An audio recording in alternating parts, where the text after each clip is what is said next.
had I not had this deep faith and a deep belief in God, and I did look for miracles and I did look for God's presence, and I saw it. I saw it in the people that came into our lives and the miracles we saw with Mark and the doors that opened, and that, oh my goodness, that my business continued to thrive through all of this. I don't even know how, other than God and our faith. Welcome to Aging in Style, the podcast dedicated to celebrating aging and what it takes to do it well. I'm Lori Williams. I'm a certified senior advisor and senior housing expert. In each episode, you'll learn stories of older adults who are thriving in their 70s, 80s, 90s, and in some cases in their hundreds. Whether you're an older adult or the child of an older adult, this podcast is filled with insightful resources, organizations that are doing incredible work, and stories that will inspire you to volunteer, learn, and who knows, maybe even skydive in your golden years. Hi, welcome to Aging in Style. I'm excited to have you with us today because on this podcast, we are talking about faith and the role of faith when we have a loved one that we're caring for who is experiencing a health crisis. Maybe they have dementia, maybe they've been in an accident, maybe they have had a stroke or a heart attack or cancer or some debilitating disease, whatever it may be. When we are faced with someone that we love, a spouse, a child, a parent, a grandparent, make us, I think, really maybe question or have all the feels in our faith, whether that is, in some cases, people losing faith, and others, it's gaining faith. And I can say from my own personal experience, going through the almost 2 years that we've gone through since Mark had his 4 strokes, I never lost faith. And my faith has grown as a result of this experience. Now, that's not to say that I did not have profound moments of anger, and I spoke harshly to God and asked him why this would happen. So we're going to talk a little bit about that and what it feels like. So we're going to talk first about losing faith. And I think a question that everyone has when something happens to someone that they love is, why is this happening? Especially when it's a catastrophic illness that is just turns your family upside down. So, it's not unusual for caregivers or family members to question their faith and ask, why? Why is this person I love so much? Why are they having to suffer like this? It's awful to watch someone you love be in pain and suffer. And you wonder, why? You can also have just these moments of just a profound anger towards God. And I think it's a natural response because you are grieving, you feel helpless. And I do think it's a normal reaction, a human reaction to feel anger about the situation, to feel anger at God, that why you're questioning, why is this happening to my family? What did we do? And even feel bitter about it. Why is this happening? You feel like just a loss of control. There's nothing you can do when someone you love is deeply ill. And you can just really struggle with sort of the feelings of grief and accepting what is happening. Say your mom has been diagnosed with dementia, a progressive illness. And people tell me this all the time. My mother was just a lovely, wonderful woman of faith, and she would do anything for anyone. And why is she struggling with this? Why does she have dementia? I don't know. We don't know the answers. We don't. And so, all we can do, in my opinion, is to turn to our faith for strength. And I speak from my own personal experience, and I understand not everyone is a person of faith, and that's okay. Me personally, I don't know how I would have gotten through this without having the relationship I have with God and turning to faith for strength. And I've told people this before, that there were times where the weight of the world I felt on my shoulders. And people always say that God won't give you more than you can handle. He did for me. Felt that there were times where I was just like on my shoulders. I could feel I was like sinking down. And I would pray to God, this is too much for me. You need to take some of this off of me, because I was not only dealing with Mark's being so sick, but trying to figure out insurance and navigate through the doctors and the hospitals and the threatening, you got to pay this bill now or we're reporting you with 4 days into it. Just crazy crap that I was having to deal with. I literally did feel it lift when I would pray to God. And I'm just telling y'all my experience. I did get comfort from God, from praying. And for me, praying is just talking to him. It's not just some kind of formal, I don't say so. Everyone's different in how they pray. The way I pray, I talk to him like a friend. I just talk and I ask. And my friend Melissa says, you know what? I think God probably is amused by you because I've told her some of the things I said. And there were times I probably used some bad language too. But you know what? I do believe God forgives me for that situation.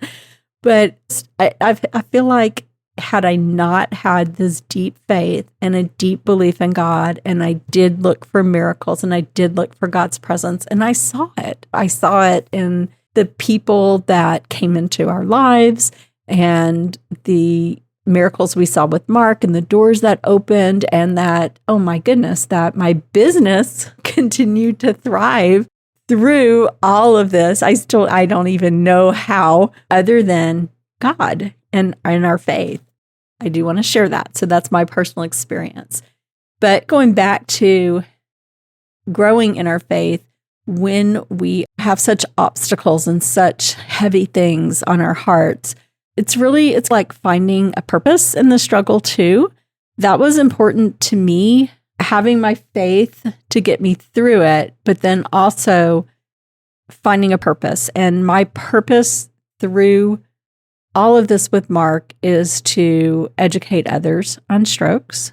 And that has been my takeaway from this. And I have shared the journey all through the entire journey on the podcast and in the book. And then now through a series I do called Stroke Smart, where I have been educating people all over about how to prevent having a stroke and how to navigate the system, how to be an advocate and how to be a caregiver and take care of yourself as the caregiver. So I feel like I have grown so much as a person through this and have found another purpose I never saw coming, that this would be my purpose to educate other people. Certainly did not think that when I was sitting in the ICU with Mark. The other thing I think it's important is to find joy in small moments when you are caring for someone, whether it's dementia.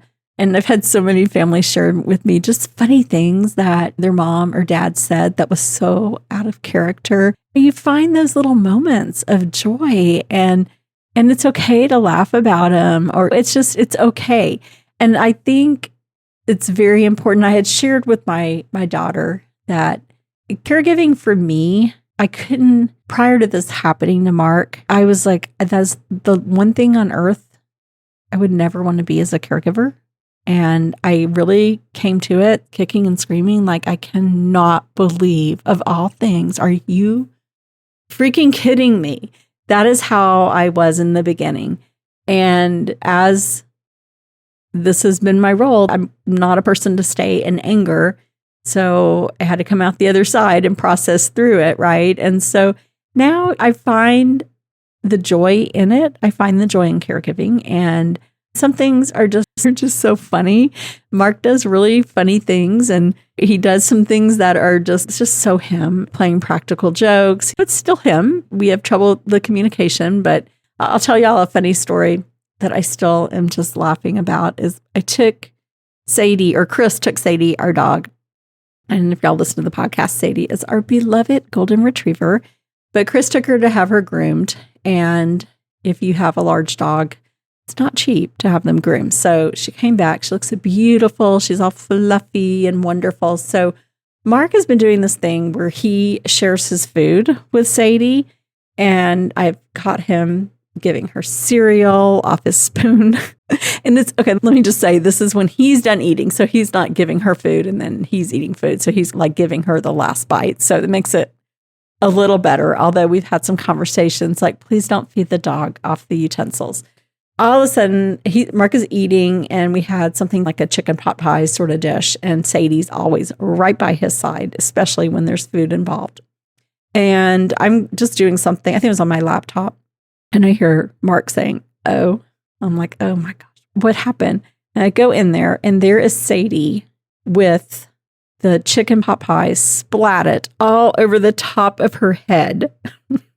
And she's looking around because she can smell this food on her head, but she can't get to it. And Mark's got his fork, and he's looking at me all guilty. He was trying to feed her off the fork, and I don't know what happened, but he dumped it on top of her head. So here is Sadie with food all over her head. So I'm like, "Are you kidding me? We just got her groomed." But there was nothing to do but laugh because his face was so funny, and and Sadie trying to figure out, how can I eat this food that's on top of my head? And so I got it off her head, and I'm like washing her head and everything. And the next day, there's like a spot where it's stiff on her head and it's sticking up in a point. And it's funny. You just have to find the humor in the situation. So I think that makes life a lot easier. And also getting back to faith, I feel, especially someone who had dementia, like my grandmother was a woman of faith, very strong faith.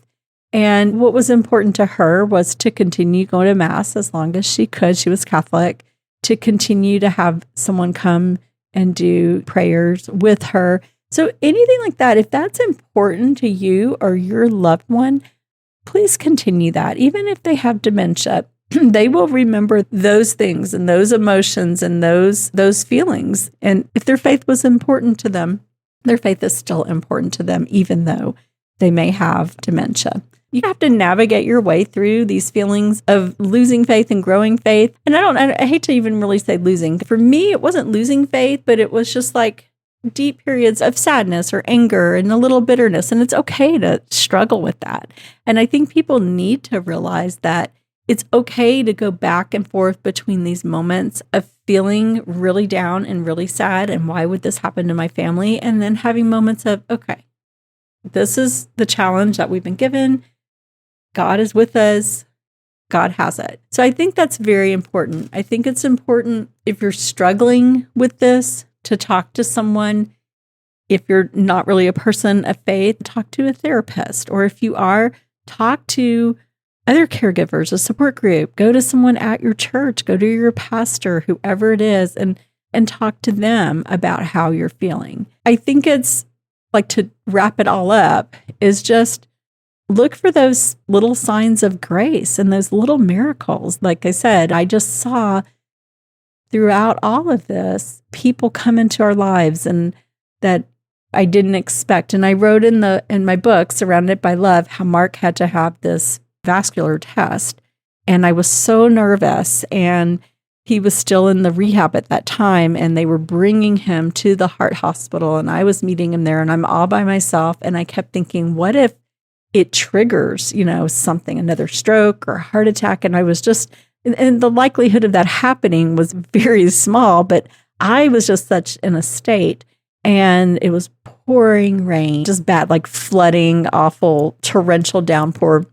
And I had to drive about 30 minutes to get to the heart hospital. And then Mark was late coming on the bus. And when they finally arrived, the man driving the bus was this just tiny little man. And he was just an angel. And he said, "I'm going to stay with you through Mark's testing." And I'm like, okay. And so he came and he sat with me while Mark is back there. And there were a few other people in the waiting room. And he just had the most joyous, beautiful spirit. I don't even know how to explain it other than I believe that he was an angel in human form. And you can think I'm crazy if you want, but I'm just telling you, he was an angel. And everyone, we were all just mesmerized by him and his just smiling, precious face. And it just was like, it felt like seconds when they came out and they're like, okay, we're done with Mark and he's fine. And so once we got him back down, he was getting back on the van, and then they were taking him back to the rehab, and I was going back home. And this sweet driver, he said, "Would it be all right if I prayed over you?" And I'm like, yes, we accept all prayers, please. And he put his arms around both of us and he said, I can't even remember the words. They were beautiful, but he said the most beautiful prayer for Mark and I. And to me, that was a little miracle from God, because like I said, I was so stressed and scared and all by myself. And then here God puts this beautiful man to get me through it and to sit there with me. And not just me, but everyone else who was probably a little freaked out in that waiting room.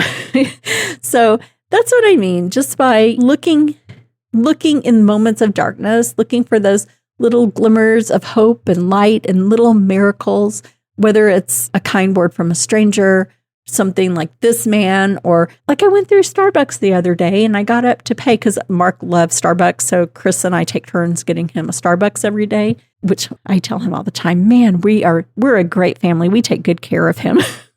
But I'm in line to get Starbucks and I move up to get mine and the person ahead of me had paid for it.